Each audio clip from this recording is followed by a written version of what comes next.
संभालिए और राम जी की कथा को सुनिए और सुनाइए। कल श्राद्ध की वजह से कथा में विराम लगा।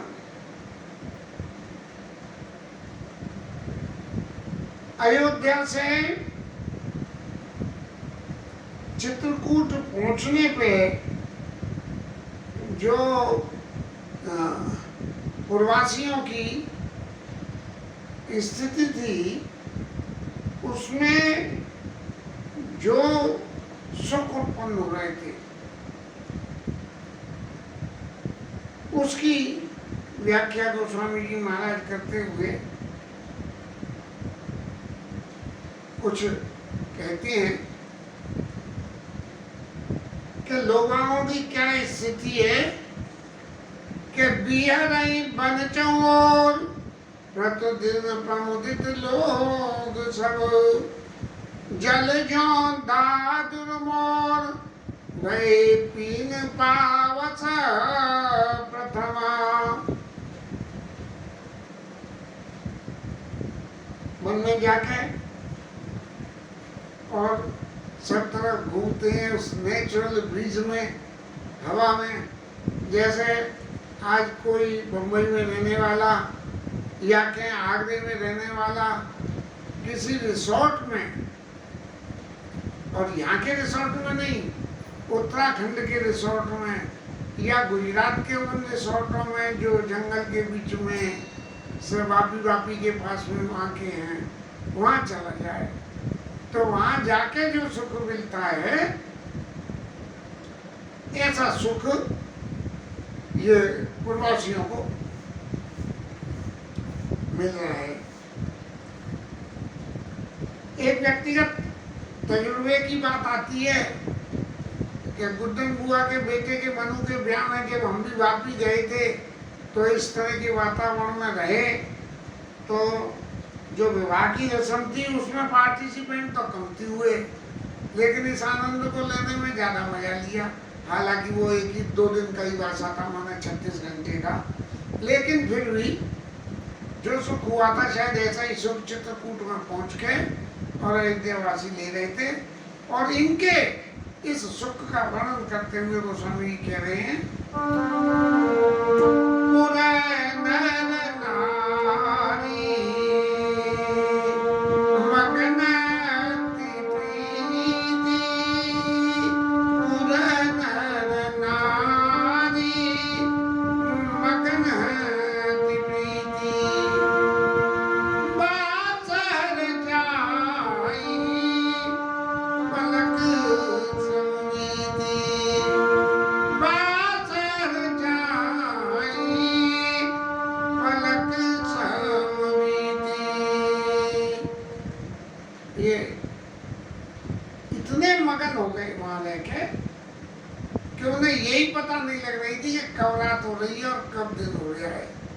पलक झपकते ही 24 घंटे गुजर जाते हैं।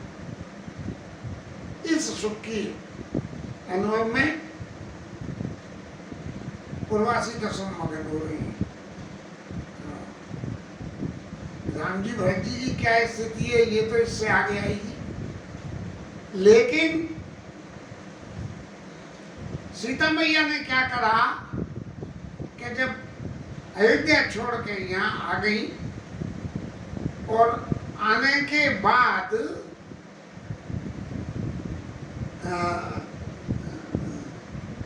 मंत्री जी के मार्फत ये संदेश में भिजवा दिया कि आरती बस सन्मुख भयऊ और बिलग न मानवता आरज सुत पद कमल बिनु बाद जहां लगी ना। हालांकि सीता मैया ने ये संदेश भिजवा दिया कि पति के बिना जो है ससुराल के सारे संबंध बेकार हैं, लेकिन उनको ये पता नहीं कि सुमंत जी कितने चतुर हैं कि उन्होंने इस संदेश को वहां जाके नहीं कहा। अब जब जाके नहीं कहा और माताएं यहाँ आ गई और यदि ये विचार करें कि माताओं के पास में ये संदेश पहुंच गया कि आरग सुत पद कमल विदु बाध ज्ञान लगना, तो माताओं के चित्त की क्या स्थिति हुई होगी कि लो भैया अच्छी बहू आई, घर से गई तो गई, लेकिन हमारे पुत्र को भी ले गई ऐसी, और उसने कह दी कि बाकी सब नाते बेकार है। तब सीता मैया ने क्या करा, सिया सासु प्रति वेश बनाई और सादर करई सकल सेवकाई, सादर करई सरिस सेवकाई। जैसी जिस सासू की इच्छा थी उसके प्रति वैसे ही स्वरूप में वेश बना के, अब वो वेश क्या होगा इसे जरा सोचे। कौशल्या जी के लिए राम जी की पत्नी और राम जी के सब बातों का ख्याल रखना, राम जी का सब इंतजाम करना, ये अपनी जिम्मेदारी को निभा के, और अपनी सासू माँ के प्रति जो जिम्मेदारी होती है उन सब का निर्वाह करना, एक स्वरूप में यहाँ सेवा करें। अब दूसरा स्वरूप आया सुमित्रा जी का। तो सुमित्रा जी ने क्या क्या कही कि लक्ष्मण जी को ये कहा कि तात तुम्हारे मातु वैदेही और पिता राम सब भांत स्नेही, अवध तहाँ जय राम निवासु और तही दिवस जय भानु प्रकाशु। ऐसी बातों को सुनने के बाद सीता मैया ने लक्ष्मण जी को का ख्याल माँ की तरह से रखा, और माँ को हर पल ये दर्शन होने दिया कि लक्ष्मण जी का ख्याल वो इस तरह से रखती हैं। लेकिन यदि और विचार करें तो सुमित्रोपासनात्मिका उपासना की पद्धति में जो पूजा होती है, उपासना की पद्धति में जो आचरण होता है, वो आचरण जैसे कि सुमित्रा मैया को भी सासू के समान मान के और उनका पूरा आदर करना, उनमें भी उसी स्वरूप का दर्शन करना जिस स्वरूप का दर्शन कौशल्या मैया में कर रही है। अब नंबर आया कैकेयी मैया का। भैया कैकेयी मैया के प्रति उन्होंने क्या सिंह सासु प्रति वेश बनाई, तो कैकेयी मैया के प्रति उन्होंने क्या वेश बनाया, इस बात पर थोड़ा सा विचार करें। यद्यपि कहने को तो ये हो गया कि भैया कैकेयी मैया ने वनवास दिया तो उसके प्रति वेश बनाने की क्या जरूरत है, लेकिन भरत राम प्रिय उन्हें लघु भ्राता, राम जी के प्रिय हैं और उनके छोटे भाई हैं, और कैकेयी मैया उनकी माता है। तो जो स्नेह लक्ष्मण जी भरत जी के प्रति हुआ, उसी स्नेह को कैकेयी मैया के प्रति उन्होंने दिखाया, और अपने आचरण से ये सब सिद्ध करा कि माता आपने जो वनवास की लीला रचवाई ये बहुत अच्छा करा। क्यों कि वनवास की लीला रचने से मेरे को भगवान राम के समीप रह के और व्यक्तिगत रूप से उनकी सेवा करने का बहुत अच्छा अवसर मिला। इस तरह के दर्शन माताओं को सीता मैया ने करवा दिए। वन से लौटने के बाद, राज्याभिषेक होने के बाद, गोस्वामी जी लिखते हैं, यद्यपि गृह सेवक सेवकनी और विपुल सदा सेवा गुण धनी,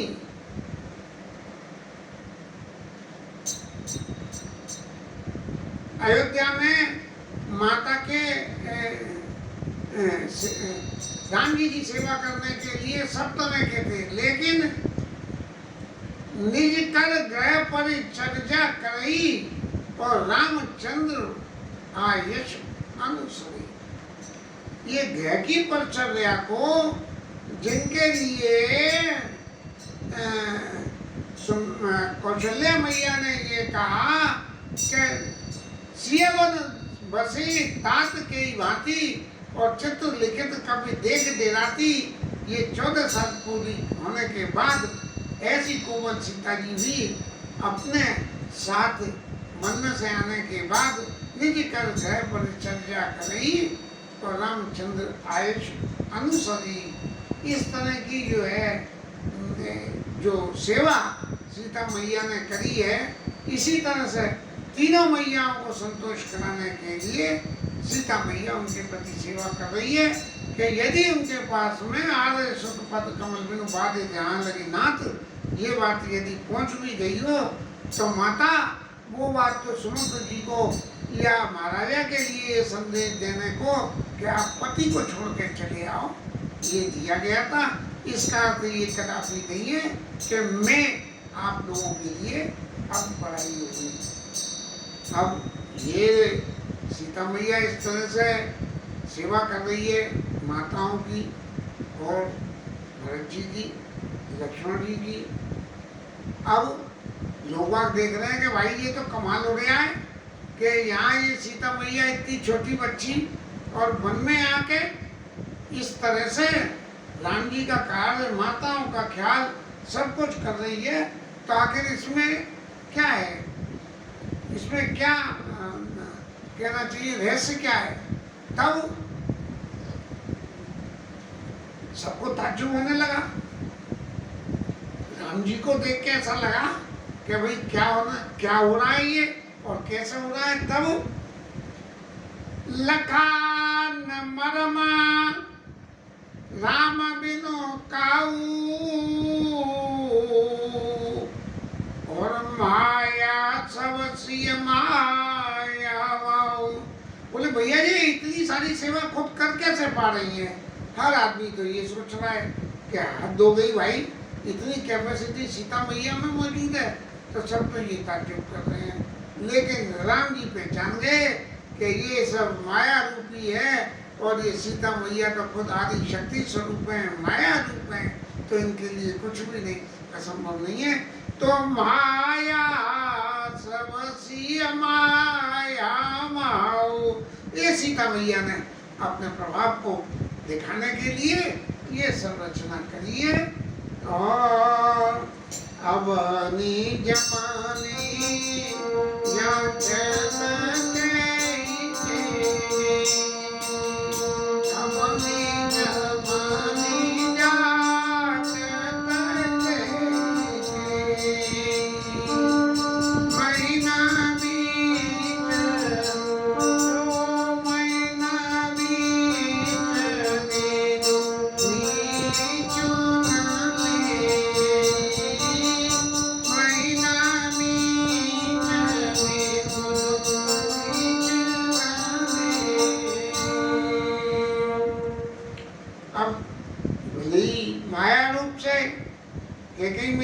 सीता मैया ये सब कर रही है, लेकिन कैकेयी मैया को तो ये सब सही दिख रहा है कि देखो सीता जी की कैपेसिटी कितनी है और मैंने जो है बन जाने को कह दिया। और जैसा रामलीला में हमने देखा था कि उन्होंने, हालांकि गोस्वामी जी ने स्पष्ट रूप से नहीं लिखा है, मुनिपट भूषण भाजन आनी आगे धरी बोली मृदुवानी। जब राम जी को बन जाने की बात सुना दी और देखा कि ये अब जाए कैसे, तो उन्होंने मुनिपट भूषण भाजन आनी, मुनियों के वस्त्रों को लाके रख दिया सामने और उनसे कहा, क्या कहा भूले चौपाई, और उनसे कहा कि राम जी महाराज अब आपकी इच्छा है, आपके जाने का बन जाने का इंतजाम तो हो गया, ये भूषण वसन रखे हैं आपके बन जाने के और इन्हें धारण कर लीजिए। गोस्वामी जी ने ऐसा नहीं कहा कि उन्होंने सीता मैया लक्ष्मण जी के लिए भी उन वस्त्रों का, उन आभूषणों का वनवासी वस्त्रों का इंतजाम किया था, राम जी के लिए किया और राम जी के आगे रख के बोली। और जब उन्होंने ये कहा तो रामलीला में हम देखते थे कि सीता मैया को भी आदेश हुआ कि उन्होंने इंतजाम कराए और अब आप इन वस्त्रों को, राजसी वस्त्रों को उतार के देवी सीता आप वनवासी वस्त्रों को धारण करिए। तब वशिष्ठ जी महाराज ने कहा कि अब बहुत हो गया, तुम अपनी मर्यादा को इतनी लांघ रहे हो कि मुझे श्राप दे के तुम्हें भस्म करना पड़ेगा, नहीं तो जो है अपनी इस बात को वापस लो। तब सीता जी को वलकल वस्त्र धारण नहीं करने पड़े थे। लेकिन यहाँ आके जब कैकेयी मैया ने देखा कि वही वलकल वस्त्र धारण करके और सीता मैया जो सेवा कर रही है, तब उसको लगा कि ये सारी क्रिया बड़ी गलत हो गई। और उसने कहा कि हे भगवान, यदि तू सबकी सुनने वाला है तो मेरे को या तो यहाँ से उड़ा के ऊपर को महीना या तो मौत दे दे और यह धरती फट जाए और मैं उसमें समा जाऊं। लेकिन ऐसा नहीं हो सकता। वन जवन जाचत के हे धरती मैया, तू फट जा और मैं उसमें समा जाऊं। और लेकिन जो व्यक्ति महीना बीच विधि मीच न दे, न तो विधाता धरती के बीच में जगह दे रहा है और ना ही उनको मौत दे रहा है। तब गोस्वामी जी महाराज ने लिखी क्या, लोका वेदा विदित प्रविदाई,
गोस्वामी जी महाराज कहते हैं कि वेदों ने कहा है कि जो व्यक्ति भगवान राम के विमुख है उसको न तो धरती में जगह मिलती है और न ही उसको नरक में जगह मिलती है। मानना ऐसा है कि नरक नीचे और धरती नीचे, तो कहाँ जगह मिलती है? बोले ऊपर मिलती है, आसमान में। आसमान में तो तभी जगह मिलती है जब भगवान कृपा करते हैं। तो लोग वेद विदित कवि राम विमुख थल नरक नहीं। और इस तरह से कैकेयी अपने आप में मन में परेशान हो गई है। तो ये तो कैकेयी मैया की कथा रही, पूर्ववासियों की कथा हो गई, माता की कथा हो गई। अब भरत जी महाराज की अभी तो नहीं, एक तो हो गया। यह संशय सबके मन माई और राम गवन विधि अवध की नाई। सब लोगों के मन में एक इस बात का बड़ा संशय है कि राम जी अयोध्या चलेंगे या नहीं। इस विचार से भरत जी महाराज जब विचार कर रहे हैं तो उनकी मन स्थिति क्या है, इसका वर्णन गोस्वामी जी करके कह रहे हैं। निशि न नींद नहीं भूख दिनाए, भरत विकल सुची सोच और नीचे की बीच विच मगन जस मीन ही सलिल सबोच। भरत जी महाराज को तो न भूख लगती है और न रात को नींद आती है, और अत्यंत सोच में इन सारी परिस्थितियों में कैसे रह रहे हैं। जैसे कीचड़ में मछली रह जाती है, यद्यपि मछली जल में रहती है और बिना जल से जीवन नहीं होता, लेकिन कीचड़ में थोड़ा थोड़ा जल मिलता रहता है और उसमें अपना जीवन चलाती रहती है। तो थोड़े थोड़े मिलने से न तो वो जो है मरने के कगार पे और न ही एक्टिव होने के कगार पे पड़ी रहती है, और जरा जरा सा पानी मिलता रहता है। इस तरह से भरत जी महाराज की स्थिति हो गई, न खाया जाए और न कुछ करा जाए, और अत्यंत सोच के वशीभूत हो गए। भरत जी महाराज बहुत कुछ चिंता कर रहे हैं, और भरत जी महाराज की इस स्थिति का वर्णन आगे कल की कथा में लेना पड़ेगा। आज कुछ हरिनाम करने की इच्छा ज्यादा है। जय रामचंद्र भगवान।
की जय, श्री राज धरण की जय, श्री राधा रानी की जय, जय जय श्री राधे, जय जय श्री राधे।